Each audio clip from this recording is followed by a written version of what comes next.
Hi, it's Jill here. I've decided that I'd create a separate playlist for some of the projects that I do in my longer videos on my channel. So this is about to be one of them. And so basically these hinges go on the top of something or a door, both sides. If you wanted to do something fantasy-wise, like a fantasy thing, they work really well. And you age them and you make them look ancient and verdigris them, and away you go.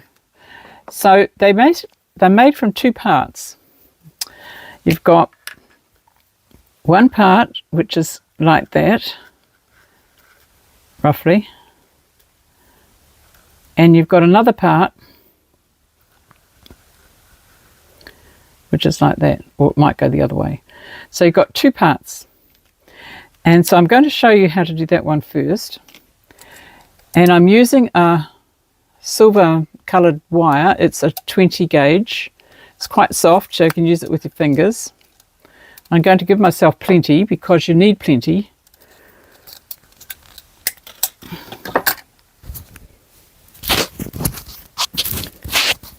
Just checking that my microphone was on. Yes. Now, I've got an old knitting needle. You can only do it with your fingers, unfortunately. I just hold it there firmly and I wrap it round the knitting needle about 5 or 6, 7 times when I think I've got enough. It starts to get a bit stiffer because you're shifting the molecules around on the metal and it's starting to stiffen up a bit. But you could probably get about, 3, 6, 7 of those, not bad. Roll it off, cut it off a little bit shorter so you can work with it.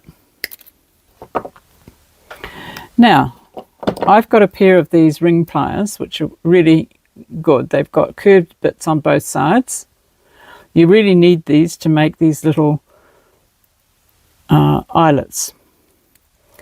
I'm just going to bend it out a little bit.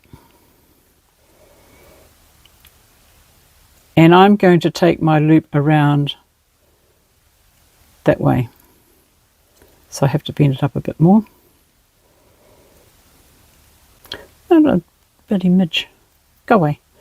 And then I'll bring this around here. It's a bit hard to show you with the camera, and I'm not holding the camera, so I don't know how it's going. But I'm bringing it around like that to make a little loop, because you want to be able to put a flat head, like I've got here, a flat head sort of a nail or a tack.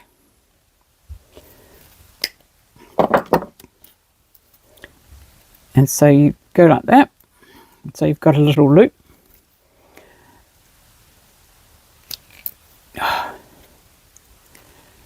And then you do the same on the other end.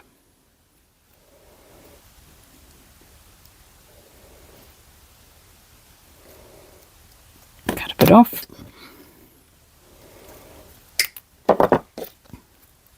So I'm going to be coming around this way. It doesn't matter which way these loops go, just go the way you feel more comfortable, really. Sometimes they just design themselves, these hinges. Okay, so I'm just going to spread it out a little bit on one end and scrunch it up on the other end to get it a bit more aesthetic looking.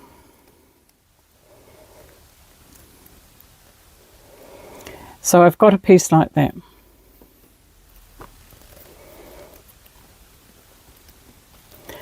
Now what I'm going to be doing, I should have brought that down a little bit more. How can I do that? I will bring that down that way.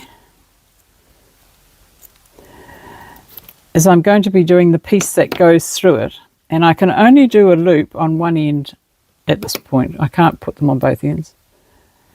And this I can show you now. It's just a loop like that. And then just get your pliers and squeeze and push back a little bit so you end up with a bit of a hook.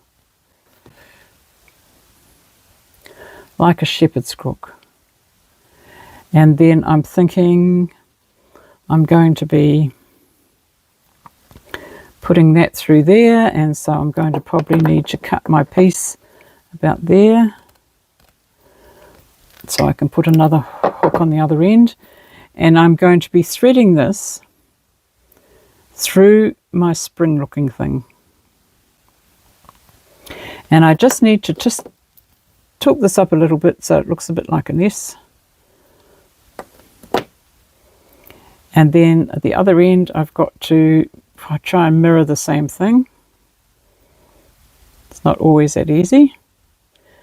But again, it's a very creative little hinge, so it doesn't matter if it's not exactly correct. And I'm going to be twisting this little loop up that way.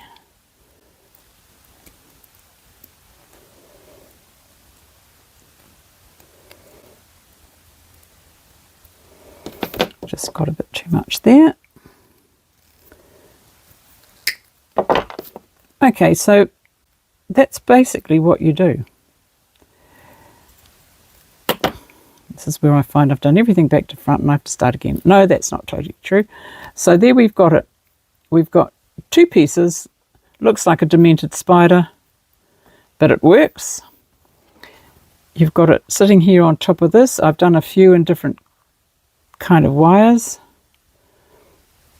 I've used a bit thicker wire and some of them I've used a bit thinner wire.